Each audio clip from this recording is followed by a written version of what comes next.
just in case you still don't know what do I mean by leading groups, if you go back to this SN2 reaction that I drew here, right?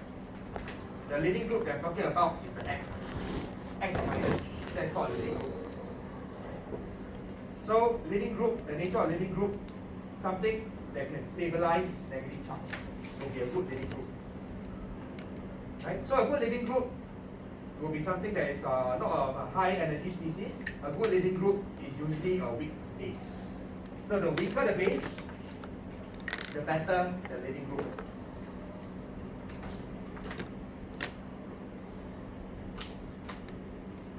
For instance,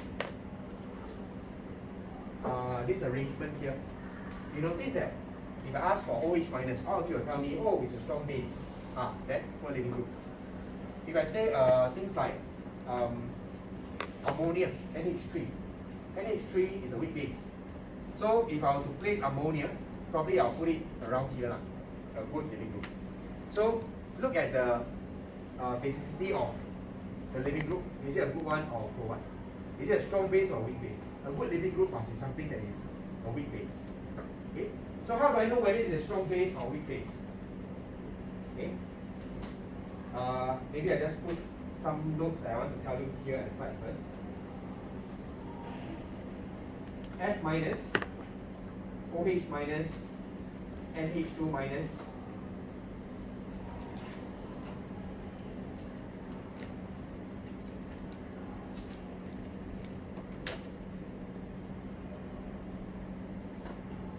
are poor leading group.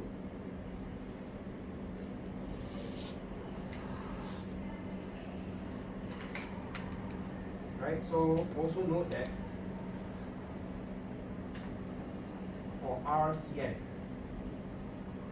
CN minus is also a poor leading group.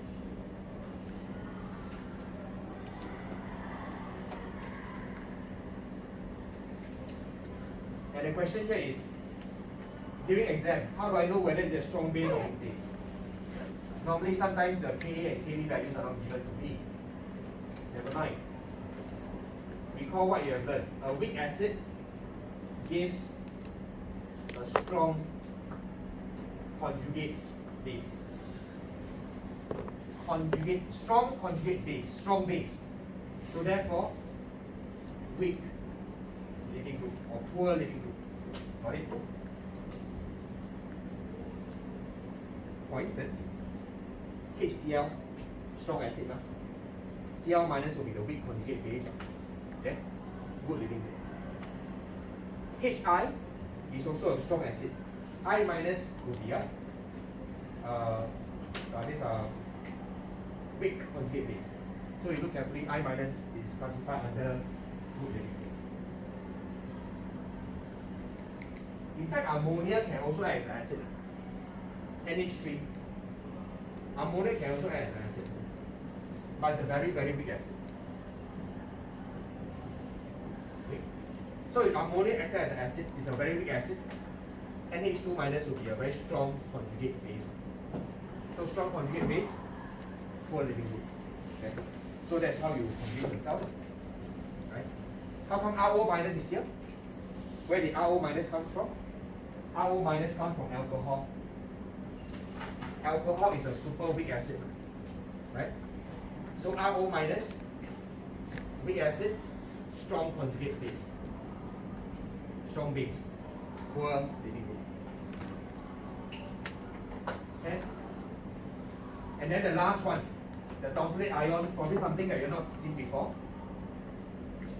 There are p orbitals on the benzene ring. Right? There are p orbitals on the benzene ring. The sulfur, this sulfur here, okay, you'll find that there's also double bond. If it's double bond, I'm quite sure there will also be some p orbital. They're all overlapping. Then you notice that the lone pair on the oxygen carrying negative charge can disperse into the ring.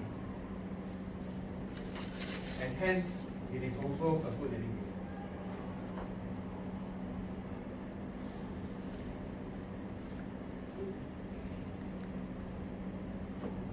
Okay? So whatever things I want to say is actually in this paragraph at the bottom, or whatever things I said.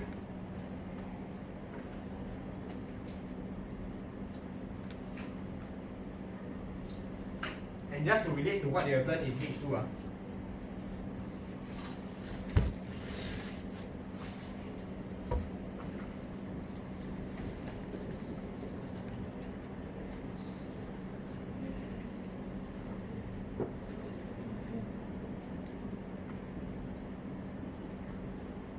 we always say that if you use aqueous sodium hydroxide heat under reflux, it's a nucleophilic sub of the Br to OH.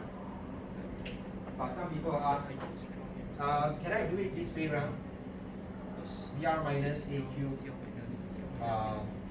heat under reflux. The answer is no. Reason because can you see that if I go backwards, the leading group will be the OH minus. OH minus is a poor leading group. So therefore, if we were to do it this way, it's not going to work. Got it? But if you go in the forward direction, the leading group will be Br minus. Br minus is a good leading group. It happens. If you go backward, OH minus is a good leading group. OH minus is a poor leading group. It doesn't happen. Okay. But how to make it a good leading group? You can make it a good leading group. OH minus. How? Protonate it. So you notice that on the two equations here, the first arrow I'm trying to show you, I add some acid. I protonate it. You notice that once it leaves, what does it leave as? It leaves as a water. Water is quite stable. It leaves as ammonia. Ammonia is also very stable. So in order to make them, convert them into a better leading group, sometimes I can protonate them. Add some acid, protonate it, make them leave as a water. Okay?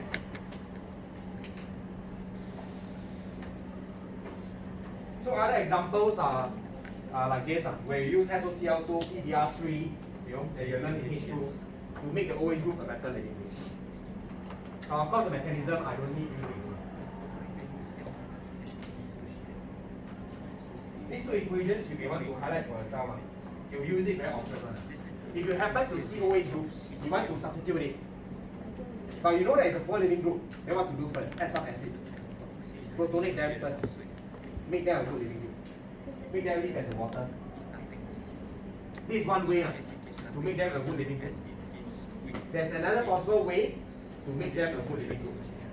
For example, I'll write it here. You may want to jot it down. For example, NH2, right? As I said, NH2 minus is going to be a very poor leading group. How to make it a good leading group? And an alternative way, instead of putting it as ammonia, I use excess of RBr, heat in situ tube, and then it turn into, let's say, R prime.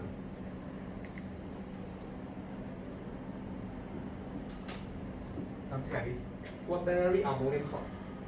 So once it turns into quaternary ammonium salt, can you see that once it leaves, it is possible for it to leave stably.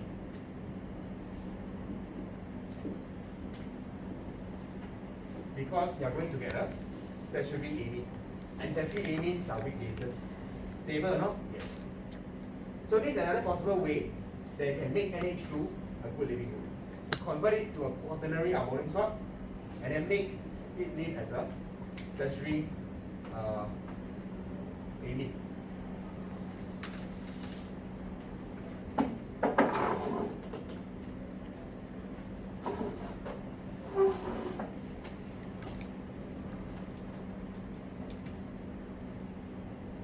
So in conclusion, a good leading group should be a weak base. That's what I'm trying to tell you. So therefore, conjugate bases of strong acids are good leading groups. For example, HCl, HBr, HI, they are all strong acids. The Cl minus, Br minus, I minus will be weak conjugate bases. They are good leading groups. Okay? Second factor, we got 4 factors. This is the second one. So first factor, we have considered the profile. Second factor, I need to consider leading group. Third factor, which is on the next page, 15, substituent. I think this substituent should be quite easy to understand. Substituent. The structure of the R groups has a very large effect on the rate of reaction, in particular SN1 and SN2 reaction. So just to introduce to you this alpha and beta. So sometimes when you see in organic chem we put alpha, basically it's referring to the halogen bonded to that particular carbon, right? So this carbon here is called alpha with the halogen one. Then the neighboring carbon we call it beta, right? Right. So anyway, the nature of substituent. The first part, branching. If you do branching on the alpha carbon or the beta carbon, it will affect the rate of SN1, SN2 reaction, right? Just to recap, for SN2, if I draw a very simple SN2 reaction, it looks something like that.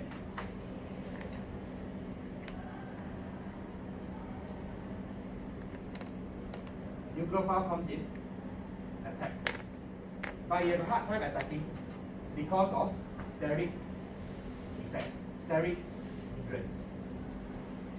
So SN2, whether it works or not, the most important factor I need to consider is whether it got steric hindrance. No steric hindrance, yes, it can go. If there's steric hindrance, SN2 cannot go. Agree? SN1. SN1 depends on what?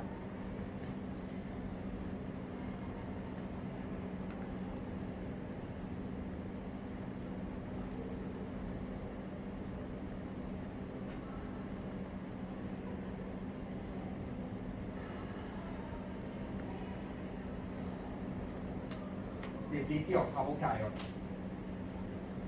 Right? If your carbocation that you form is not stable, SN1 cannot go. Right? If your carbocation that is formed is stable enough, yes, SN1 can happen. So therefore, these two reactions here you need to be very clear. From what you learned in H2, in order for SN2 to work, cannot have steric hindrance. In order for SN1 to work, you must have a stable carbocation. Right? So if I come back to this few factors that affects the substituent, the branching at alpha and beta carbons plays a part. So if I do some branching here, you'll find that SN2 reaction will be affected. Steric hindrance. If I do some branching even on the beta carbon, SN2 will also be affected. But the effect will be different. If I put a very big group on the alpha carbon versus the beta carbon, the effect of SN2 on the alpha carbon will be greater, since it's closer to the X. Okay? So the further you move away, you find that the effect gets lower and lower. Okay? So that's what I'm trying to tell you for the first part. It can also affect the stability of carbocation